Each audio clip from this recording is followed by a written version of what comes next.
Hello, welcome back to Hunter Tune. Today we're going to be dyno tuning the all-wheel drive sedan, seeing what we can get out of it on the dyno.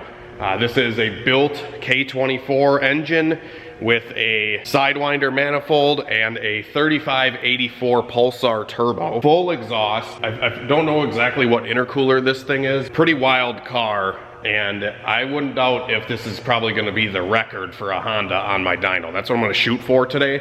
I'm going to try to make more than I have with a Honda on the dyno. So my goal is around 700 horsepower. I think that would be awesome for this thing, but time will tell, I guess.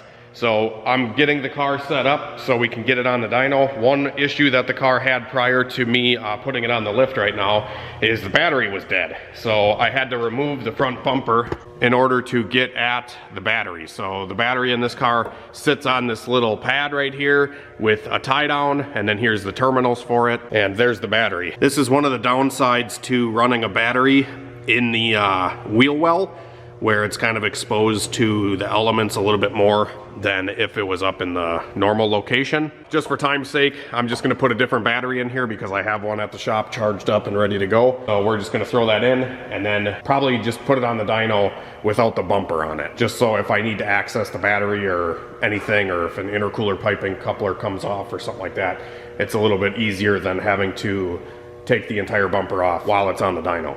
Another good test I want to do, I don't know if I'm going to do it in this video, but I might do it in the next video, is I'm going to see how much power this ovaled exhaust kills for power.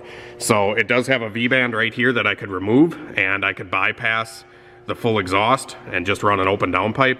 I would be kind of curious to see how much power this oval exhaust is robbing. But I did just take out the front section of the drive shaft. It's actually sitting up on the shelf over there. So there is no drive shaft connecting to the rear wheels. It's just front wheel drive for the dyno purposes. So with that being said, I'm gonna get a new battery in this thing. We're gonna strap it onto the dyno and do our first pull, see what we're at. Alright guys, so I just got the all-wheel drive Civic strapped onto the dyno. Off camera, I actually swapped the wastegate spring because if you guys remember when I first got this car, it was having spiking issues and it would not, the boost was way too high because the wastegate was broken. So I put a really small spring in it just for safety. Knowing that I fixed the wastegate now, I put the spring that the car originally came with back in it, because on like 85% duty cycle with the small spring, I was only able to get like 17 pounds of boost. It's because it's a 3-port controller. So I put a stiffer spring in it so we can get more out of it on the boost controller. I'm assuming this will be like 10 to 12 pounds. I'm gonna just do a run with like no tuning at all other than what I did on the street and just kind of see what it makes, get the dyno synced up, and yeah, we'll see what it does.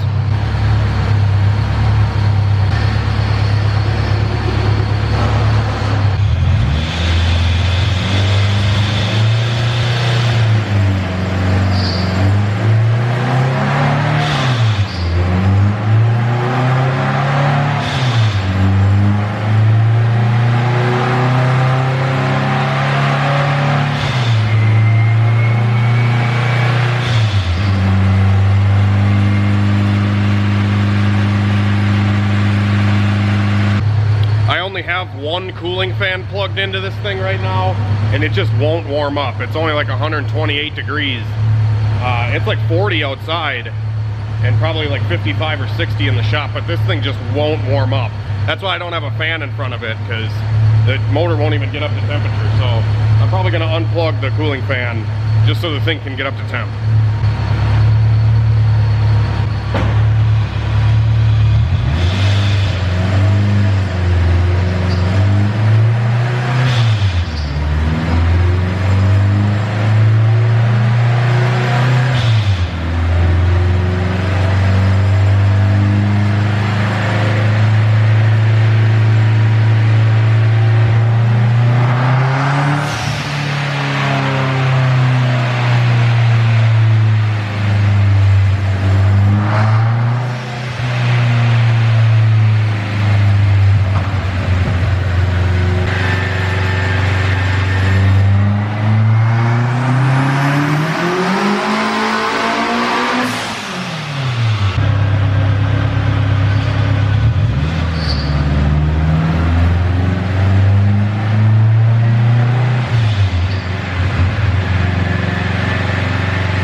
All right guys, so that was the first pull. I think I said between like 10 and 12 pounds I suspected that wastegate spring was gonna be. It made 12.5 pounds, I think a peak of 12.8, and then it fell off up top around 8,000 to 12.1 or 12.2 pounds of boost. The air fuel up top was a little bit rich, so I might address that real quick. First hit, 500 wheel horsepower. Damn. I'm gonna pull up the torque table here. So yeah, this thing comes in really hard at like 5,500 to 6,000 RPM, and then it really just kind of goes flat up here because of the air fuel, I'm pretty sure. So I'm going to try to address the air fuel ratio so it's not so rich up top and leave the boost the same and see what kind of gains we can get just from changing fuel up on the top end. I would suspect, you know, above like 6,300 or something like that, it's just pig rich. And also in the car, the tach is like reading higher than what the actual RPM is, so that's throwing me off a little bit. But getting my feet wet with this thing on the dyno, that was literally the first pull that I've done on it on the dyno. So making sure everything feels good. 500 horsepower without even trying, through full exhaust. That's freaking insane. All right guys, so I just took 10% of fuel out above like 7,000 RPM. Let's see if it makes a difference to pick up that top end of the power band.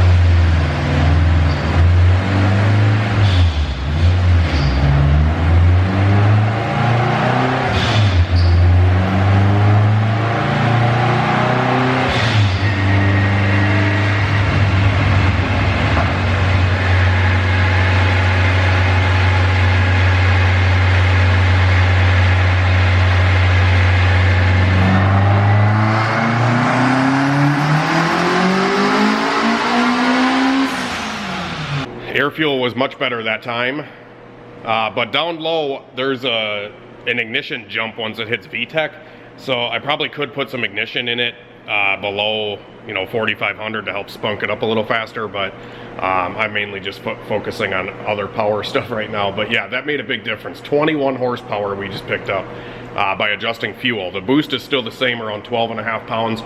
You guys also have to remember that this is a built high compression K24. It's about 11.5 to 12 to 1. You know, built cylinder head, all that kind of stuff. It's not just a factory K24. 521 horsepower, and I'm gonna compare the last two runs real quick with you guys. Just horsepower to keep it simple. So you can see the dark blue is the first run, and then this lighter blue or gray is the second run. So you can see that instead of it falling off, it kept carrying power that time. So that's awesome.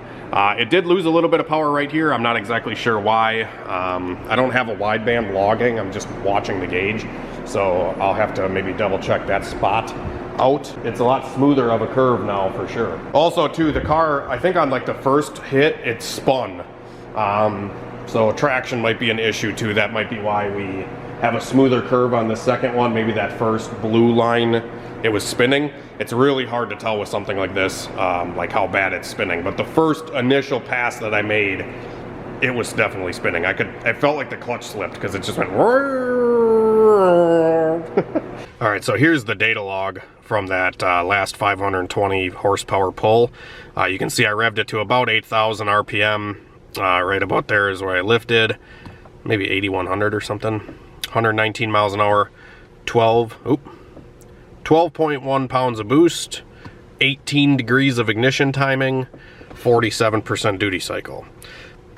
But this is that ignition jump I was talking about, guys. It goes from 11 degrees at the low cam, and then bang, slams up to like 20. So I'm gonna try to smoothen out this ignition so it's not quite as aggressive as a jump. Probably just try to maybe bump up the low cam a little bit and maybe dump down a little bit here so it's a little bit smoother of a transition. This is the cam angle that's in the car currently. This is what the car came with. I haven't touched it. It looks probably pretty close. So yeah, I'm going to play with the ignition table a little bit, and then probably turn on the boost controller, set the boost controller to like maybe 35%, and see if we can get like 15 pounds out of it, and see where that ends up for power. But this car runs really good. It's just kind of a pain to drive because the clutch is so harsh. It's like even a struggle to drive it on the dyno. Probably just because I'm not used to twin disc clutches, but they're just not really fun for a street car. But if you want to be able to hold this kind of horsepower reliably with all-wheel drive, there's not really another good option that will last. At least I don't think so. If there is, let me know down in the comments, because this car is definitely a street car, and with a twin disc it's frustrating to drive. So I'm fixing the ignition table right now. You can see that I actually just finished this area right here. I took the value that was at 2750, this row right here, and I'm just making whatever value this is all the way up. For some reason, it was going from like 18.5 degrees over here to like 10 at 3 grand. So that's kind of weird, and definitely is probably a reason this car felt a little bit laggy. So like, for example, this column here at 20 pounds, it'll never see over here on the low cam with this size turbo, but 13.5 degrees, and then it drops down to 6.5. So I'm going to make this column right here, instead of it dropping to 6.5, I'm just going to set it to 13.5 like the value is at 2750. This is on E51% ethanol right now, I think, which is about the safe limit. You need at least 50% ethanol in the car to run like E85 timing. So yeah, I'm just gonna set all these and smooth out this ignition. And then, yeah, I don't know why this got screwed up, or why it is this way, but she'd be fixed now.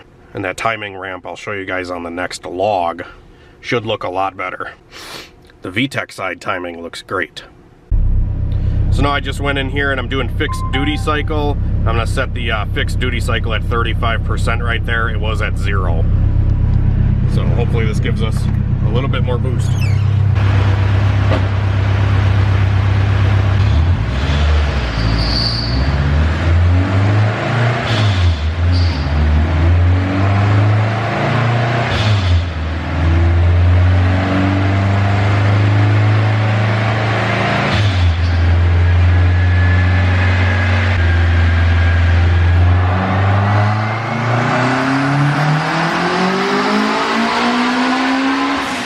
So the ignition timing down low definitely helped. I wouldn't doubt if we see a gain in horsepower down low. And it made about a half a pound more boost. Oh yeah, just cleaned the whole power curve right up, guys. That's awesome. Hang on. It made way more power too. 542 horsepower this time. With about a pound more boost. It made like 13.1 or something, 13 point something. And then I cleaned up that ignition timing down low. But you can see we're incrementally taking steps up here. I almost wonder if this power curve is going to remain flat like this the higher up in boost we go, because of back pressure, being the fact that it is a full exhaust.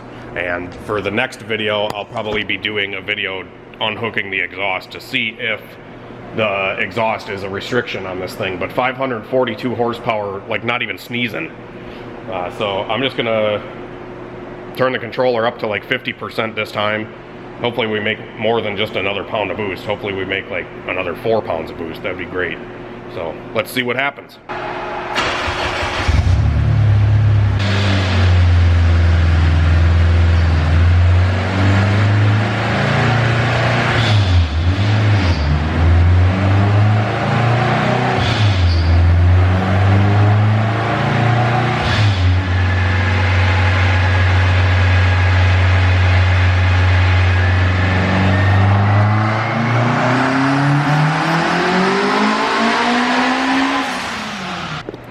So that time I raised the controller from 35% up to 50%, and we made 16 pounds of boost, so we gained 3 more pounds of boost on that one. Let's see what kind of power that made. 594.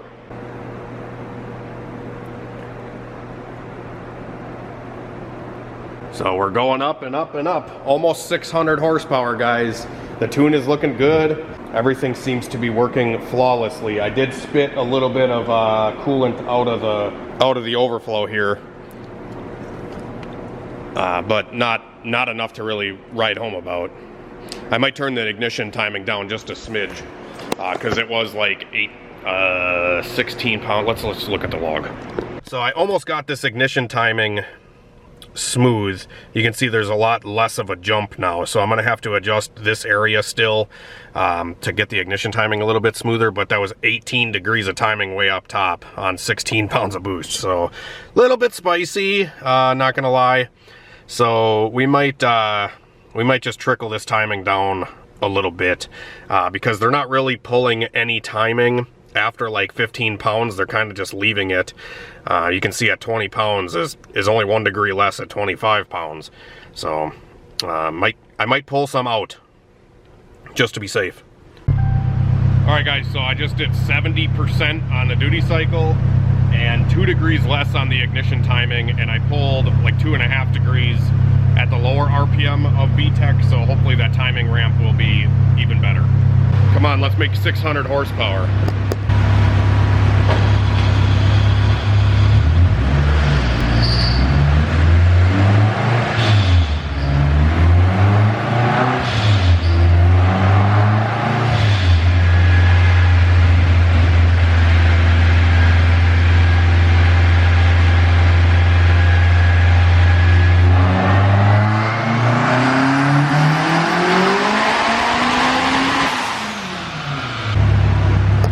Wow, she kind of startled me on that one. It really stood up on horsepower. Going from 50 to 70, we went from 16 pounds to 23. So I would suspect that made a lot more power. And it felt like it in the car. I don't know if you guys could tell on camera, but that thing really lit up. Wow. That was sick. Let me turn this thing off. Still got good oil pressure. 63% duty cycle, 23.4 pounds of boost down here. And yeah, I'm almost there with this little bit of ignition jump. It goes from 17 to 19 still, so I'll get it ironed out here shortly, and then the timing ramp will look perfect. Yeah, I'm really curious what this made for power, guys. Post your guesses down in the comments. But yeah, the air fuel and stuff looked great, so I'm pretty... All right, here we go. Ready? It made 6. See, this is where I think we're running into back pressure, guys. 658 horsepower, 659, you could say. It made, so 16 pounds made 594, and 23 made only about 659. So I honestly expected it to make a little bit more than that, but I mean, it's incrementally still going up. It's just, I think at a certain power level here, we're definitely going to start seeing the weaknesses of this exhaust. I mean, we could probably try to turn it up a little bit more, but I mean, it makes 650 to the tire. 650 to the tire with a full exhaust. That is absolutely bananas. That is just absolutely nuts. That's through a muffler, guys. A muffler. K is the way, I guess, is what they say. Wow, that thing rips, dude. 650, 660 almost to the tire. 23 pounds.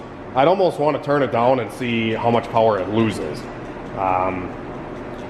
But everything is running great. Wow, I'm just baffled, honestly. That would be a lot of fun with four-wheel drive, I'll tell you that much. I'd kind of be curious to look at the fuel table on this thing and see, because the duty cycle wasn't really climbing with boost as much, and that just shows that it's not requiring more fuel as we're adding more boost, which tells me there's a back pressure problem.